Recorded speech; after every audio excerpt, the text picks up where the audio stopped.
Bonjour Xavier Titelman, vous êtes spécialiste en sécurité aérienne, responsable de stage au centre de traitement de la peur de l'avion. On a l'impression que c'est un phénomène qui explose, la peur en avion, et que les compagnies ont un peu tendance à passer sous silence. Est-ce qu'on a des chiffres là-dessus? Alors on a des chiffres qui sont très précis, il y a beaucoup d'études qui ont été menées dans le domaine par des psychologues. On sait qu'il y a à peu près 20% de la population occidentale qui évite totalement l'avion parce qu'ils n'arrivent plus à le À ce prendre. point-là, mais c'est énorme. C'est très très important, 14% qui n'ont jamais réussi à le prendre et 6% qui sont jurés de plus jamais le reprendre. Donc très important, à quoi on ajoute encore 10% de la population qui réduit ses vols au maximum tant qu'ils peuvent. Et donc on a des gens qui vont jusqu'en Chine en train, qui vont en bateau aux États-Unis, des personnes que nous on rencontre très régulièrement et pour lesquelles il y a une souffrance parce que familialement, parce que point de vue professionnel ou simplement pour les loisirs, le voyage en avion c'est devenu une norme sociale et le fait de s'en passer est devenu un vrai frein dans beaucoup de domaines.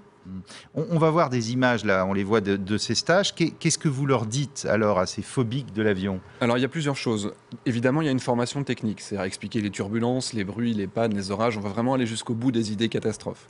Il y a tout un aspect psychologique, et là, le but, c'est de faire en sorte que les bonnes informations qu'on va vous donner prennent le dessus sur les informations catastrophes. Avoir des réponses, c'est pas suffisant. Vous connaissez les statistiques de la sécurité aérienne, ça vous rassure pas pour autant. Oui, mais la peur, elle est forcément irrationnelle. Est-ce qu'on Oui. arrive, en leur donnant comme ça des informations, est-ce que ça arrive vraiment à les convaincre? Alors, il y a deux choses. Quand je parle à votre cortex. La psychologue fait en sorte que je parle à votre cerveau des émotions. Et le simulateur de vol, qu'on utilise également à chaque fois, va aussi travailler sur ça. C'est une information qui est visuelle. Elle n'a pas perçue de la même manière que des informations techniques. Si je vous dis qu'une panne moteur, ça se gère très bien, c'est pas la même chose que si vous le vivez vous-même en étant acteur de la situation. Ça répond aux besoins de contrôle, qui est un des problèmes pour les personnes qui ont du mal à subir. Donc vous leur créez des pannes à ces Alors phobiques de c'est l'avion? progressif évidemment, on fait des Ouais. vols de jour, de nuit, on met des turbulences, on met des pannes, vraiment pour leur montrer comment est-ce qu'un pilote va gérer ces situations-là. On marque le cerveau des émotions d'une manière positive, ça va remplacer un petit peu tout ce qu'ils ont pu vivre de négatif pour les vols Et il y a précédents. vraiment des cas désespérés que vous arrivez comme ça à guérir en une séance? Alors, on a un taux de retour en vol qui va être de 93%, Ah oui. juste avec le stage. Et pour les personnes qui ont d'autres phobies en même temps, comme la claustrophobie, on va faire des suivis individuels en complément, et là on atteint 97% de retour en vol. Donc c'est Mais vraiment important. pour vous, par exemple, des turbulences, c'est rien, parce que vous êtes Alors, pilote aussi. les turbulences ne sont rien. Pour moi, comme pour tout le monde, c'est une question de confort. C'est comme des pavés Regardez dans les lequel- images là qu'on trouve sur Internet, mais c'est épouvantable. Oui, évidemment. C'est- Et si vous voulez faire un buzz sur Internet, vous appelez votre vidéo qui est tout à fait classique, vous l'appelez turbulence extrême et vous aurez 100 000 vues dans la semaine. Donc évidemment, il y a une appétence aussi. On aime un petit peu se faire peur et les personnes qui sont inquiètes vont d'autant plus chercher ces informations. Pourquoi c'est rien pour vous? Parce que réellement, une turbulence, scoop, c'est 20 cm de haut, sauf qu'on les prend à 800-900 km/h. Prenez une bosse de 100 km/h en voiture de quelques centimètres, votre café il va taper le plafond. En avion, c'est la même chose. On va très vite et on a des toutes petites bosses, donc on a un sentiment de chute qui va être Question de centaines idiote, de mètres. l'avion peut pas se casser, peut pas se retourner, c'est Alors en termes de impossible. solidité, on est indestructible, on résiste à 150% du maximum des pires turbulences qui existent dans l'atmosphère.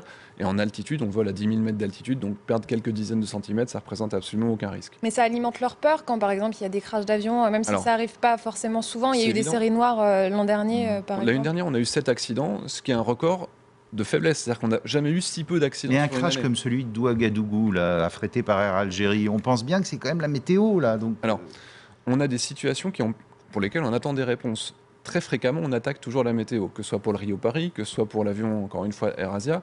On se rend compte après que finalement, c'est pas la météo, c'est pas les turbulences, ça va être des éléments techniques, ça va être gestion de la situation par des pilotes qui va avoir été mal faite, et on évolue pour les éviter.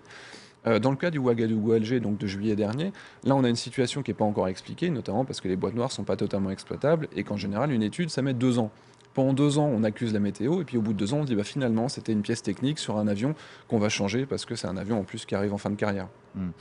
euh, donc on peut prendre l'avion totalement en sécurité pour vous. Vous nous disiez qu'il y a des gens, par exemple, qui reviennent de Singapour en train, tellement ils ont peur. Alors, oui, je vous donnais l'exemple tout à l'heure d'une personne qui a vécu 3 ans à Singapour, qui doit rentrer parce que c'est la fin de son contrat, mais qui n'arrive pas à reprendre l'avion. Et ça fait 2 fois de suite qu'elle ne prend pas son avion. Et pour ces personnes-là, on va faire aussi des formations C'est-à-dire par qu'elle monte dans correspondance. l'avion et elle va dans l'aéroport et puis elle Arrivés à repart. l'aéroport, Ouais. ils font demi-tour. Mais on estime qu'il y a plusieurs millions de vols chaque année qui sont annulés parce que la personne n'arrive pas à monter dans son avion.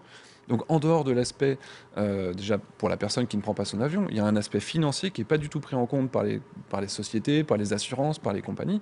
Il faudrait réussir à soigner ces gens. Pourquoi les compagnies aériennes mettent ça sous le manteau, n'en parlent pas? Alors, on a l'impression que c'est tabou. il y a certaines compagnies aériennes qui essayent de faire quelque chose. Air France en est une. Ils sont leaders. Ils ont lancé un stage dans les années 90. Ils ont vraiment essayé de faire quelque chose d'important.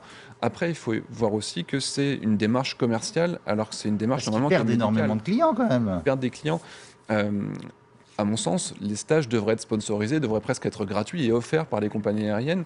C'est plus un service commercial. On voit en Allemagne, Lufthansa, c'est plus de 2 000 euros. En Suisse, c'est plus de 1 000 euros pour faire un stage, une prise en charge qui, au final, leur rapporte plus de clients. Je pense surtout qu'il y a une adaptation du discours des pilotes qui devrait être faite. Il y a des turbulences, vous inquiétez pas, c'est juste une question de confort, c'est pour vous dire que vous dormirez peut-être moins bien. C'est ça qui devrait Mais c'est pas grave. Voilà. Vous me disiez, c'est comme une voiture qui prend des pavés, en fait. Voilà, Ça c'est va ça. pas plus loin. Merci beaucoup, Xavier Titelman.